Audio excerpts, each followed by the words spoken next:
what do they find waiting for them on Monday morning when they come in? An individualized drug test.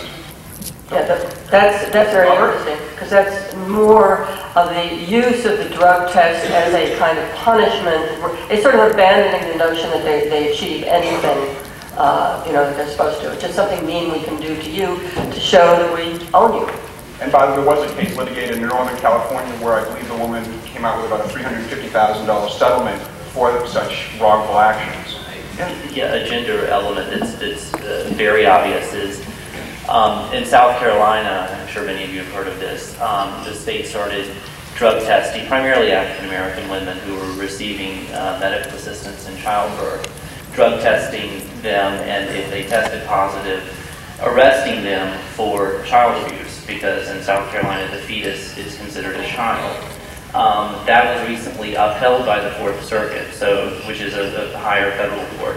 So right now in South Carolina and much of the eastern United States, including Virginia, North Carolina, Maryland, a woman can give birth shackled to a bed, have her child taken away, and then go to prison because she tested positive for drugs. Actually, further down on that, there is at least one person here today. I hope Janine Clark is in. Yeah, you are. You're going to be in that line. Janine, it represents one of many women in this country who have actually had the state go after and, in fact, take their child away simply because they tested positive for marijuana. To let you know how absurd this is getting down in Texas in a couple of different counties, what law enforcement and protective child services are doing is, and this is absolutely mind-blowing, yes, indeed, a woman who's giving birth has about that much civil rights. And yes, indeed, a baby has about that much in civil rights. But I ask you, how many civil rights does an afterbirth have? Yeah, because they're being tested. The afterbirth, the placenta is being tested. And if it comes up positive, in the one case I'm familiar with, not only did this woman lose the child that she gave birth to, but she lost custody of her other 4 children. Jesus. With no deliberative process, just, and there was the Texas Protective Service Agency to take all 5 children away. So this is something we've been working on, particularly Tom Dean, NORML's litigation director, and his previous cohort, Tanya Kangas. NORML is one of the central receiving points of just that kind of information, and we were so proud and so happy to be able to represent, to a large degree, Janine's child, aptly named Justice. Yes.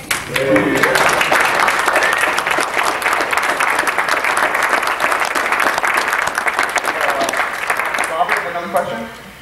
Yes, so one was a comment. I think you got to realize when you work for somebody that you really become a wage slave. And, that's the fact of life. But on some of the things you said, I'm not quite sure that's the whole picture. Because there are cracks in the wall. For instance, down in Virginia, some of the unions have said, we'll do drug testing except marijuana. Okay? And so there's an example. When we buy software, right, we're supposed to buy from drug-free vendors, and we say, well, nah, we'll forget that part of it. But the federal government, if you sell anything over $25,000, which doesn't really amount to much. I mean, that's like a paperclip supply. A hammer supply. But, any $25,000 contract with the government has the drug-free clause or drug policy clause. The other thing I'm very curious about, and this is contrary to my own experience, is the ACLU report on the job turnover, because in large organizations, that's an inducement to stay and not go anywhere, because then you don't have to get drug tested, because the reality is most companies don't drug test but once, and that's it. So I do my drug test, and I'm set for however long. What's truly amazing is, as Barbara mentioned, and I see when I go to the bank in DC to make a deposit, there'll be like 35 windows, only 2 tellers, 50 of us in line. There's a big, huge sign saying, you can feel good about banking at First Union because this is a drug-free workplace. But as Robert indicates, you take that test one time and they declare it to be a drug-free workplace when the employees could be stoned out of their minds on many other types of drugs. They could be high on drugs that are not detected, certainly like alcohol. And so the idea that this is a drug-free workplace is patently absurd. I was made aware last night about there's THC and then there's THCV, tetrahydrocannabidiol. It's an added chemical that a lot of people don't even know is active in some marijuana that is grown above 12,000 feet or when it does a certain flowering. From my understanding, the government is going to tap on that V onto the pharmaceutical grade marijuana so you cannot be tested and say that it was pharmaceutical grade marijuana when you are tested. Well, I've heard similar rumors, if you will, and there are definitely efforts underway, which we'll go into much greater detail in other panels today, about how the government is trying to come up with tests that can discern the difference between metabolites generated from whole smoke cannabis and that from either marinol or hemp seed oil. So, 2 last questions, gentlemen? I actually have a comment that might be of interest to some of you. I found at least 20 years ago, when the job was dangerous and dirty enough, you could smoke marijuana on it with perfect impunity. I was loading cable in the hole at Simplex in Newington, and occasionally the foreman would say, hey, stop smoking that shit down there. And we'd say, why don't you fucking come down and try it?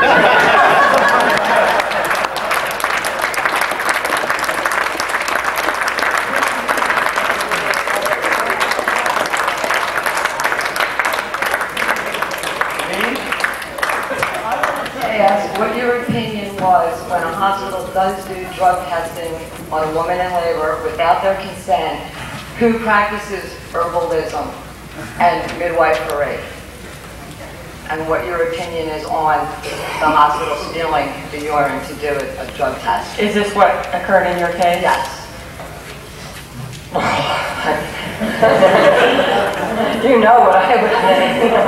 No, I just think that that's a horrifying story.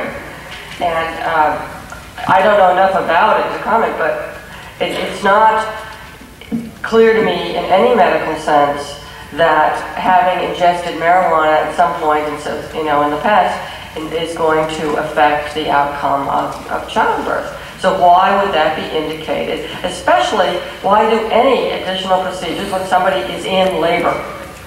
That's not the time to be messing around with more poking and stuff like that. No. So it's just, part of the insanity. Thank you. Well, yeah, Barbara. Yes. The time has come, I understand. Fairly well, I'll catch you when I can. Felt so good to break the code. Soon I must be rolling down the road.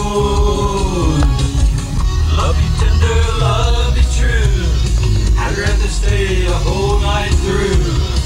Or when scoffer in early dawn, my wheels keep rolling on and on and on and on and on and on and on and on and on and on and on and on and on.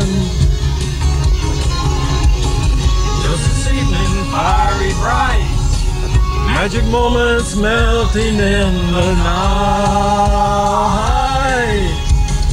Where was I? Where were you? Watching golden embers burning blue. Mystery ships with silver sails, shooting sparks and rainbow trails. Finally beyond division, caught a glimpse, cosmic vision, vision, vision, vision, vision, vision, vision.